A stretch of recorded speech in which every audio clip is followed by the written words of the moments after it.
Narito pong muli ang Kandilerong Ginto YouTube channel upang ipagpatuloy po natin ang ginagawa nating pag-aaral ng mga salita ng Diyos. Nagpapasalamat po kami sa walang sawang pagsubaybay ninyo sa ating ginagawang pag-aaral. Sa ating ginawang pag-aaral sa nakaraan ay tiniyak sa atin ng Biblia na hindi pa babalik ang Panginoong Hesukristo.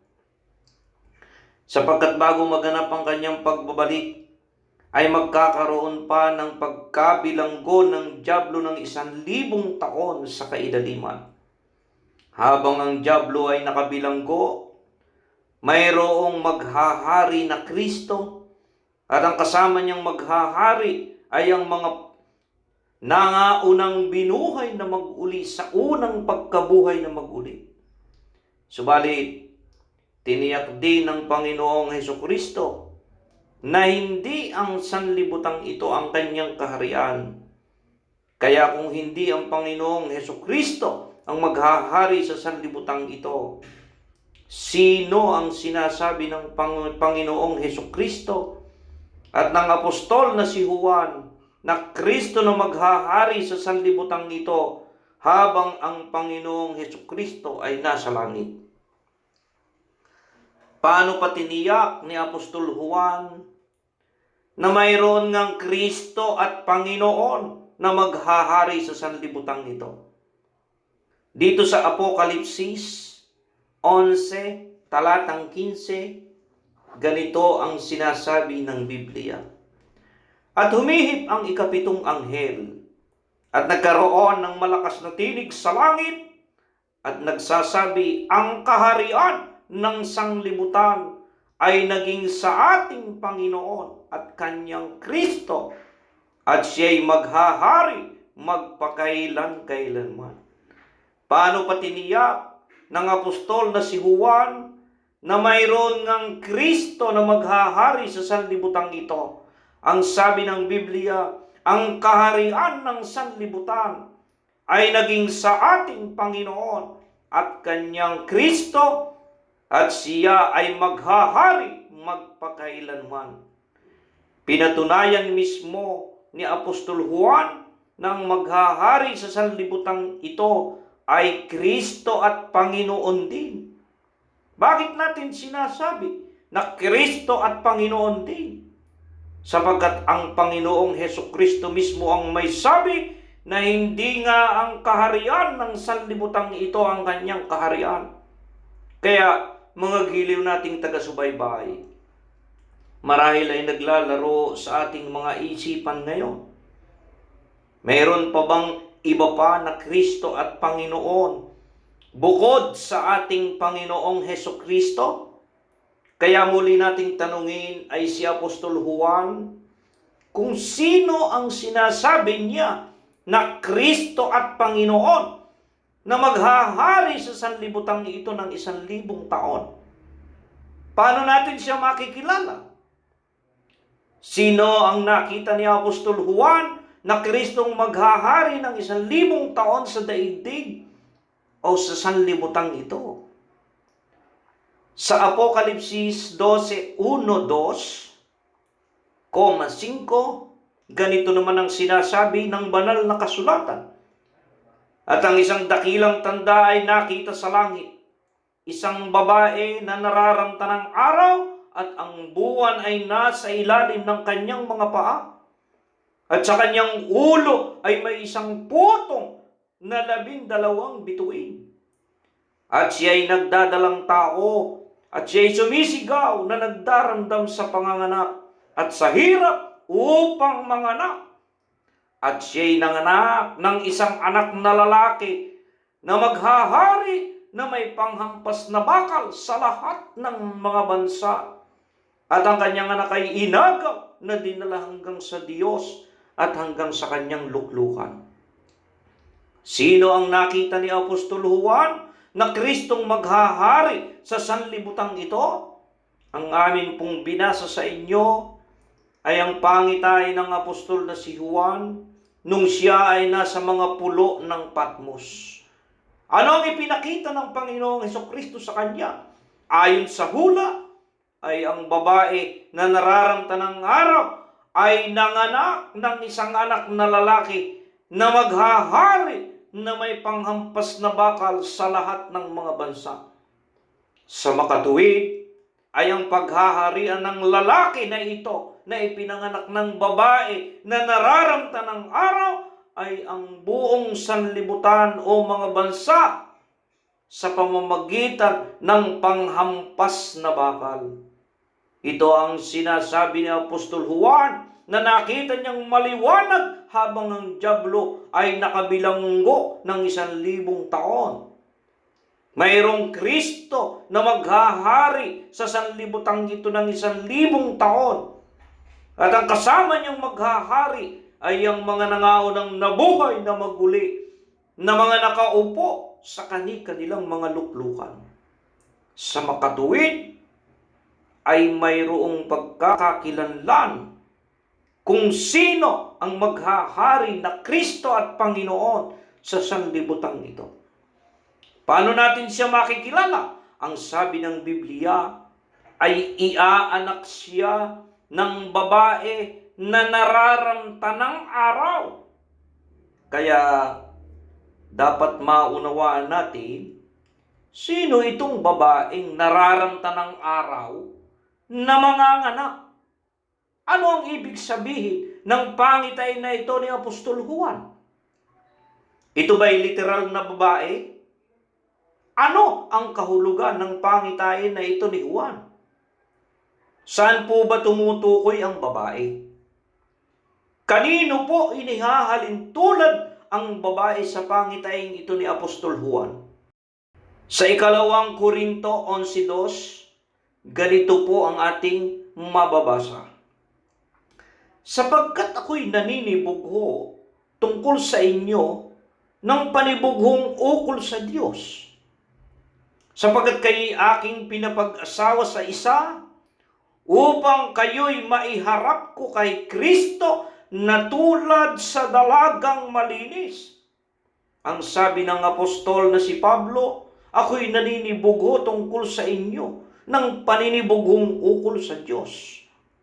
Sapagkat kayo ay aking pinapag-asawa sa isa, upang kayo ay maiharap ko kay Kristo na tulad ng isang dalagang malinis. Ang kausap dito ni Apostol Pablo ay ang mga lingkod ng Diyos na mga sumampalataya sa ating Panginoong Hesukristo na nasa Korinto. Bakit ang sabi ni Pablo ay upang maiharap kay Kristo na tulad ng isang dalagang malinis ang mga lingkod ng Diyos na sumasampalataya sa pangangaral ni Apostol Pablo? Dito sa Efeso 5:22 hanggang 23, ganito naman ang sinasabi ng Biblia.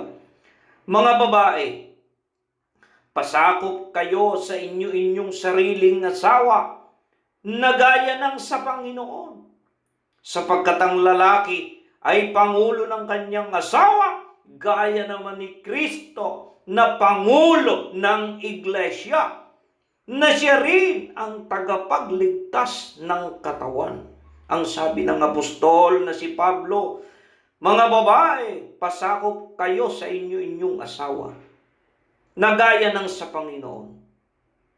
Sapagkat ang lalaki ay pangulo ng kanyang asawa, gaya naman ni Kristo na pangulo ng iglesia, na siya rin ang tagapagligtas ng katawan. Sa makatuwid, mga giliw naming taga-subaybay, ang sinasabi ni Apostol Pablo sa mga sumasampalataya na mga taga-Korinto sa Panginoong Hesukristo ay ang mga mananampalataya ay itinulad sa babaeng malinis. Itinulad ang mga mananampalataya sa pagpapasakop ng isang asawang babae sa asawang lalaki. Bakit? Sapagkat ang lalaki ay pangulo ng kanyang asawa na gaya naman ni Kristo na pangulo ng iglesia. Na siya rin ang tagapagligtas ng katawan. Sa makatuwid, ang babae na nararamta ng araw na tinutukoy na nakita ni Apostol Juan sa kanyang pangitain ay ang iglesia na pinangunguluhan ni Kristo. Bakit tayo nakatitiyak na iglesia nga ang tinutukoy sa pangitain na ito ni Apostol Juan?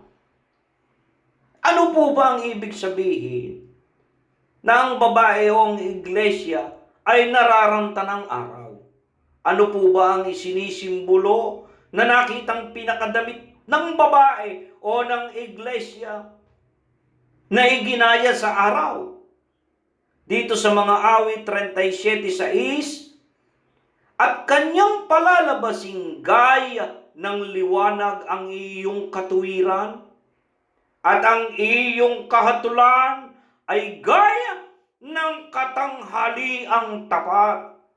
Ano ang ibig sabihin na ang babae o ang iglesia na nakita ni Apostol Juan ay nararamta ng araw? Ang sabi ng Biblia, at kanyang palalabasing gaya ng liwanag ang iyong katuwiran, at ang iyong kahatulan ay gaya ng katanghaliang tapat. Ang katuwiran at ang kahatulan na namamayani sa tunay na iglesyang kay Kristo sa ating panahon ang nakita ni Apostol Juan na siyang bumabalot na pinakadamit na nagniningning na gaya ng katanghaliang tapat o gaya ng sinag ng araw sa katanghaliang tapat. Sa makatuwid, ang babaeng nararamta ng araw na nakita na ito ni Apostol Juan ay hindi literal na babae, kundi ito ay ang bayan ng Diyos, ang iglesyang tunay na kay Kristo sa ating panahon, ang iglesyang punong-puno ng kahatulan, at ang katuwiran ay nananahan sa Kanya.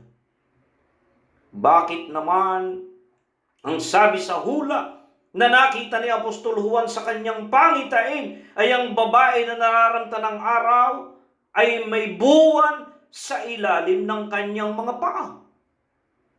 At ano rin ang isinisimbolo ng isang puto na 12 bituin sa kanyang ulo? Dito po sa Genesis 37:9 hanggang 10, ganito po ang sinasabi ng banal na kasulatan. At siya'y nanaginip pa ng ibang panaginip, at isinaysay sa kanyang mga kapatid, at sinabi, narito, ako'y nanaginip pa ng isang panaginip, at narito na ang araw at ang buwan at ang 11 bituin ay yumukod sa akin. At kanyang isinaysay sa kanyang ama at sa kanyang mga kapatid, at sinaway siya ng kanyang ama. At sa kanya'y sinabi, anong panaginip itong iyong napanaginip? Tunay bang ako at ang iyong ina at ang iyong mga kapatid ay yuyukod sa lupa sa harap mo? Ang amin pong binasa sa inyo ay ang naging panaginip ni Jose Bendido na anak ni Jacob o ni Israel.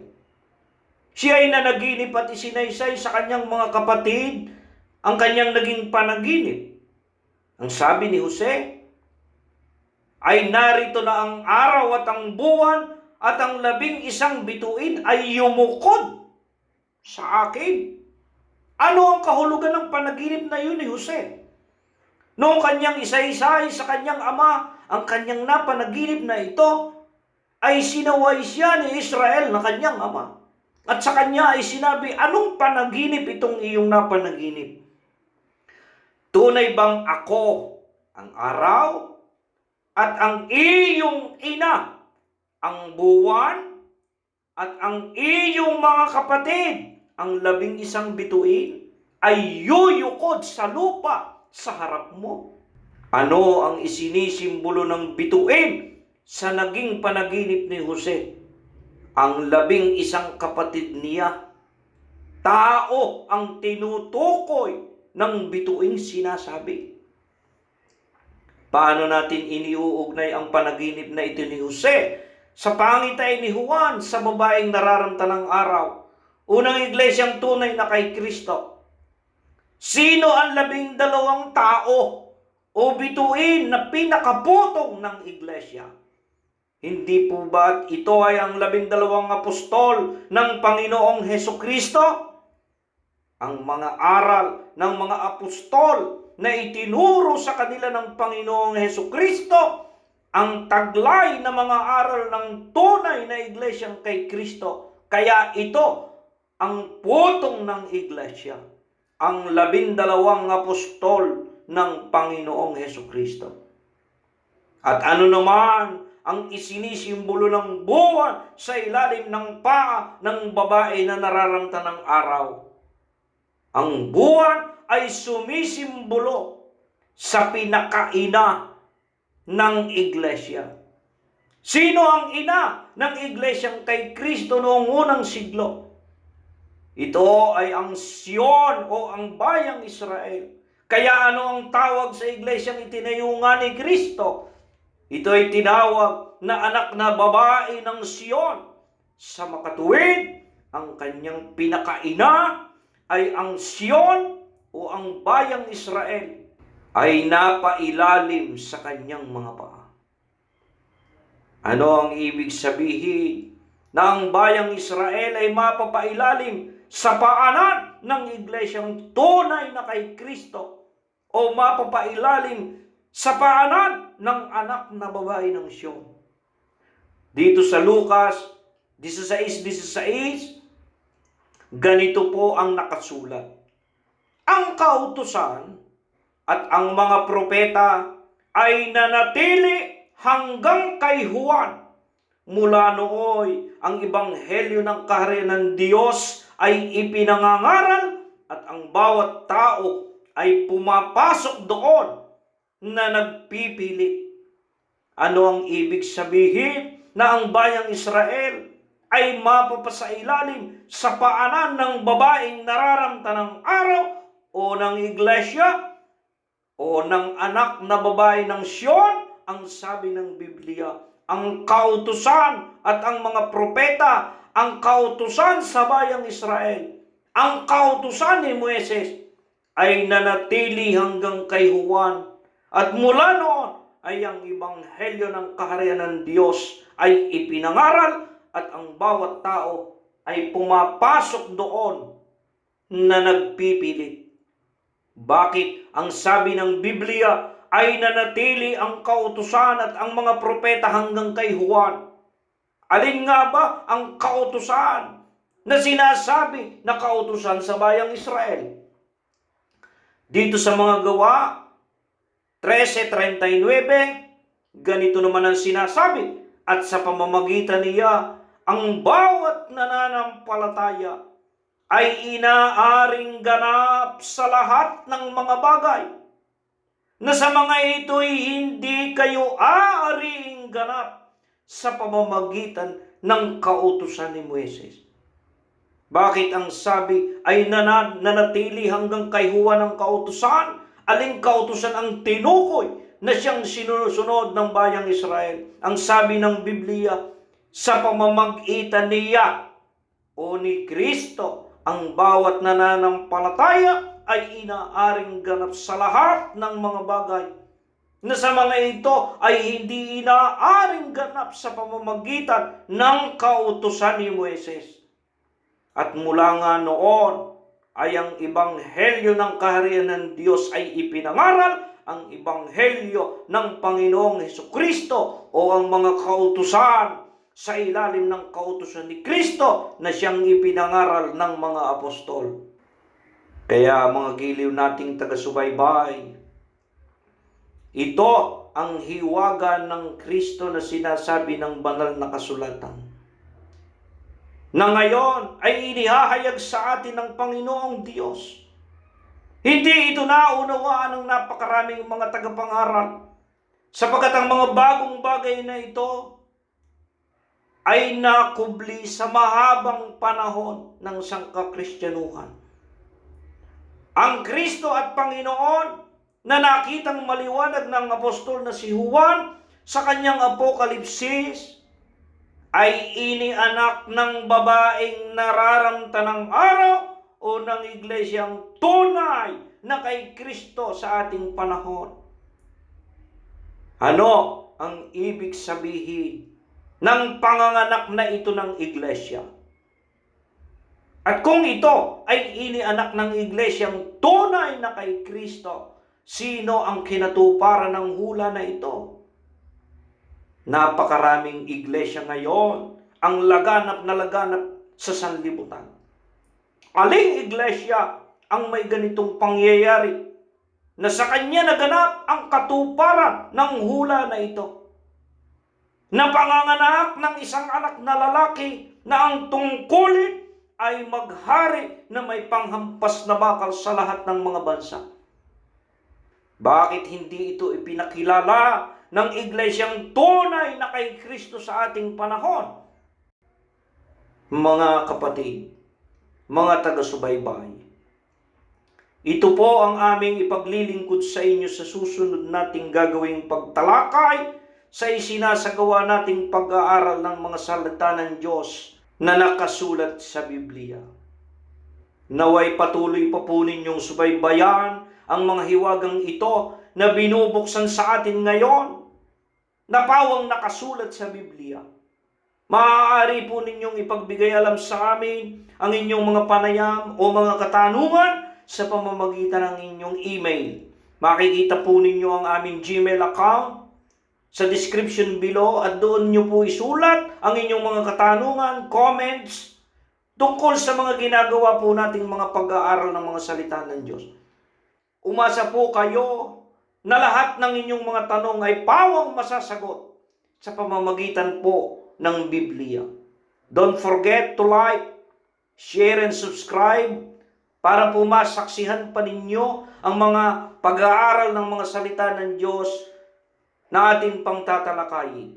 Maaari din po ninyong i-click ang notification bell para po maging updated po kayo sa mga susunod pang i-upload na mga video ng channel na ito na may kinalaman sa kaligtasan na inaasam ng lahat ng tao. Ang Kandelerong Ginto po ay nagpapasalamat sa inyo ng maraming sa inyong naging matamang pakikinig.